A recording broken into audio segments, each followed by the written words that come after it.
अल्लाह या रसूलुल्लाह जिंदाबाद। लिबास मुस्तफ़ा सल्लल्लाहु तआला अलैहि वसल्लम कहीं नहीं उतरा, ये तारीख में नहीं पढ़ा गया है। अब आई इब्राहिम अलैहिस्सलाम के वालिद साहब का नाम है तारुख बिन नागूर बिन सारूख बिन फारिक बिन आबिर बिन शालिह बिन अरफ शब बिन नूह बिन आदम अलैहिस्सलाम। ये इब्राहिम अलैहिस्सलाम की हिस्ट्री है।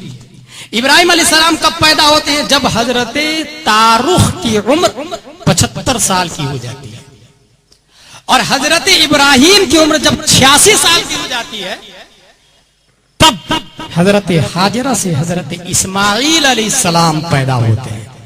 हमारा दूसरा टॉपिक शुरू हो रहा है, गौर कीजिएगा और आखिरी में क्वेश्चन का मौका दिया जाएगा क्योंकि कल कुर्बानी है। इतने फोन आ रहे हैं कि कान कटा हो तो जायज है कि नहीं, नाक कटी हो तो जायज है कि नहीं, तबीयत खराब हो तो जायज है कि नहीं, अगर एक दिन कम है एक साल में तो जायज है कि नहीं, वगैरह वगैरह। ये सवाल यहाँ इसलिए होगा कि आप में से हर एक पर सुन लेंगे जवाब को और याद हो जाएगा। और इल्म सीखना ये 1000 नफल रकात पढ़ने से बेहतर है। एक मसला सीख लेना। इस्माइल अलैहिस्सलाम जब 86 साल की इब्राहिम अलैहिस्सलाम हो गए थे तब पैदा हुए थे। कितनी खुशी आई होगी जब बुढ़ापे में एक बेटा पैदा हुआ होगा, कितनी खुशी आई होगी। यकीनन बीवी से ज्यादा उस बेटे से मोहब्बत, जमीन से ज्यादा बेटे से मोहब्बत, खाने पीने से ज्यादा बेटे से मोहब्बत, अपनी ख्वाहिश से ज्यादा बेटे से मोहब्बत, हर शय से ज्यादा उस बेटे से मोहब्बत। और ये थी इब्राहिम अलैहिस्सलाम ने हर शय से ज्यादा मोहब्बत शुरू कर दी थी हजरत इस्माइल से। तब अल्लाह ने कहा कुर्बान करो अल्लाह अकबर। क्या दिल पे गुजरेगा? 86 साल की उम्र में एक दिया वो भी छीन रहा है।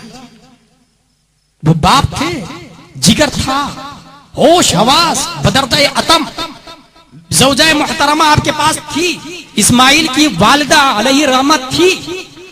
86 साल की उम्र में एक बेटा, वो भी मांगा जा रहा कुर्बान करने के लिए। वो दिन जिस दिन कुर्बान किया गया था वो इसलिए नहीं कुर्बान किया गया कि कुर्बानी वाजिब थी।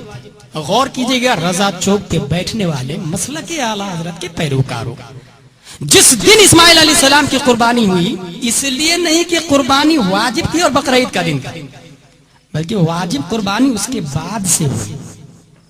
और ये कुर्बानी का मुतालबा अगर इब्राहिम अलैहिस्सलाम से जिलहिज्जा के बजाय मुहर्रम में कर लिया जाता तो देते कि नहीं देते?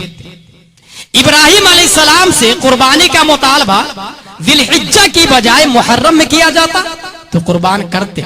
यहीं से हमें ज़हन ये मिला कि कुर्बानी सिर्फ जानवर की वाजिब नहीं, जानवर की कुर्बानी तो एक रस्म है। उसकी आड़ में अल्लाह तबारक व तआला नफ्स की कुर्बानी चाहता, उसकी आड़ में अल्लाह तबारक व तआला अपनी मोहब्बत देखना चाहता, उसकी आड़ में अल्लाह तबारक व तआला अपना इश्क देखना चाहता, अपनी उल्फत देखना चाहता। पता ये चला कि ऐ प्यारे आका के प्यारे दीवानो, अगर अल्लाह कुर्बानी का मुतालबा हमसे मुहर्रम में करे हम देने के लिए तैयार हैं, सफर में करे हम देने के लिए तैयार हैं, रजब में करे हम देने के लिए तैयार हैं, दिलकादा में करे हम देने के लिए तैयार हैं, शाबान में करे हम देने के लिए तैयार हैं, रमजान में करे हम देने के लिए तैयार हैं, शव्वाल में करे हम देने के लिए तैयार हैं। 12 महीने में कभी भी अल्लाह कुर्बानी का मुतालबा करे, खा वो जानवर की कुर्बानी हो, खा वो औलाद की कुर्बानी हो, खा वो जान की कुर्बानी हो, खा वो माल की कुर्बानी हो, तब जाके हम जज्बा इब्राहिम पैदा कर सकते हैं। और अगर नहीं तो ये एक रस्म है, ये एक लेबल है, ये एक टाइटल है, ये एक बहाना है। हम हकीकत में जज्बा इब्राहिमी की बुनियाद पर कुर्बानी नहीं करते, बल्कि एक रस्म अदा करते, एक सिस्टम अदा करते, एक निजाम अदा करते, एक उसूल अदा करते। अल्लाह ने इब्राहिम अलैहिस्सलाम से कुर्बानी इसलिए मांगी थी कि सबसे ज्यादा मोहब्बत इस्माइल से कर रहे थे। पता यह चला कि चाहे मुहर्रम हो या सफर, जिलकादा हो या जिलहिज्जा, जो लम्हा जो पल हो, जिस पल में सबसे ज्यादा महबूब जो शय है उसको कुर्बान करने का जज्बा आपके अंदर होना चाहिए, उसे अल्लाह की राह में निसार करने का जज्बा आपके अंदर होना चाहिए, तब जज्बा इब्राहिम पैदा होगा। और अगर ये हो गया तो यकीन जान ले, जिस तरह नाराए नमरूद इब्राहिम पर ठंडी हुई थी, आज हजारों नाराए नमरूद हम इंसानों पे ठंडी हो जाएगी। आज हजारों ताकती फिरौनी ताकत हम सबके आगे मगलूब हो जाएगी। अबू जहली और अबू लहबी ताकत सबके सब मगलूब हो जाएगी, बशर्ते के जज्बा इब्राहिम पैदा होना चाहिए। यही इब्राहिम अलैहिस्सलाम है। नमरूद ने कहा इब्राहिम को बुलाओ, अगर उसे खाना चाहिए तो मुझे माबूद तस्लीम करना होगा, मुझे खुदा तस्लीम करना होगा, मुझे क्रिएटर तस्लीम करना होगा, मुझे प्रोटेक्टर तस्लीम करना होगा, मुझे इलाह तस्लीम करना होगा। अल्लाहू अकबर। हजरत इब्राहिम अलैहिस्सलाम, गरीबी के अय्याम है, घर में खाने के लिए कुछ नहीं है, उसके बावजूद इस शान और शौकत के साथ नमरूद के दरबार में जाते हैं। सिक्योरिटी खड़ी है, मुहाफिज है, बर्छियां ताने हुए, नेज़े ताने हुए, उसके बीच से गुजरते हुए शान और शौकत के साथ नमरूद के यहाँ इब्राहिम खलीलुल्लाह पहुंचते हैं। पूछते हैं बोल क्या चाहता है। नमरूद ने कहा मुझे खुदा मान लो, मैं तुम्हें अनाज दूंगा और इतना दूंगा कि तुम सालों साल तक खाते रहोगे। हजरत इब्राहिम ने कहा अल्लाह युहयी व युमीत, हमारा अल्लाह वो है जो जिंदा करता, हमारा अल्लाह वो है जो मारता, हमारा अल्लाह वो है जो पूरी दुनिया को चलाता।